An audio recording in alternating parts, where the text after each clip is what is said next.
That's a high concentration of wealth at the White House today. What do you make of that? Now, the understanding is we want closer ties with India. Obviously, we have a lot of tech ties already, but it's not just coincidental that this is coming at a time with fractured relations with China. What do you think of it?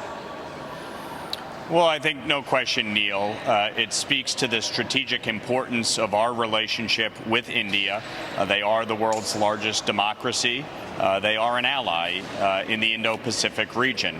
And, earlier this year I traveled to Japan, Korea, and Taiwan, with the focus, of course, being on China and what they are doing to undermine the United States and our allies across the globe.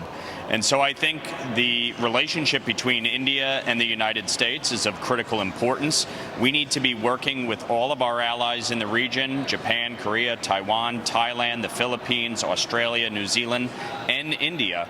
And so I think it obviously speaks volumes to the fact that you see so many of the largest CEOs in our country attending tonight's state dinner. We have the joint session of Congress at 4 o'clock to listen to Prime Minister Modi's remarks.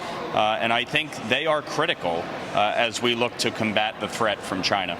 You're quite right to understand that India connection, Congressman, because in the case of Google, the CEO, Sundar Pichai, certainly of Indian descent, Microsoft's Satya Nadella, also of part Indian descent. So I'm wondering here if this is a time to sort of close off China. Now, China, of course, has not been entirely helpful in a lot of other matters, gets a lot of defense and related military items from Russia.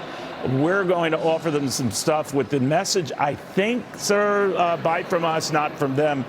But they're not solid friends here. They're not reliable friends. I'm just wondering, are they just deemed better friends than certainly China would be? Well, look, there's no question in the Indo-Pacific, many of our allies have relied on China and Russia over the years for, imports and for materials, and specifically India when it comes to military equipment. And so I think the importance here is for the United States to strengthen our relationships, to make sure that we are increasing trade, especially when it comes to military equipment. I am going to be introducing legislation later this year that creates a NATO-like alliance in the Indo-Pacific.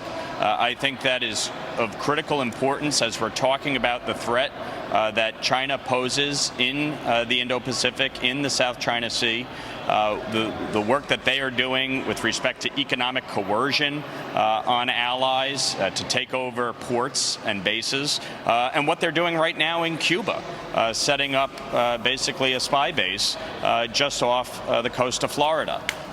Frankly, the president's remarks the other day that President Xi had no knowledge and was embarrassed about the Chinese spy balloon decries the evidence and information we've received, and it's just laughable, the tack that the administration has taken.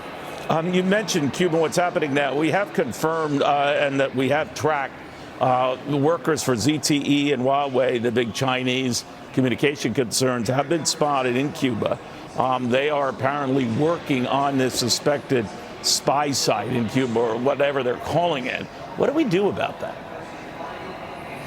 Look, I think it really comes down to a fundamental fact. China is our greatest geopolitical foe.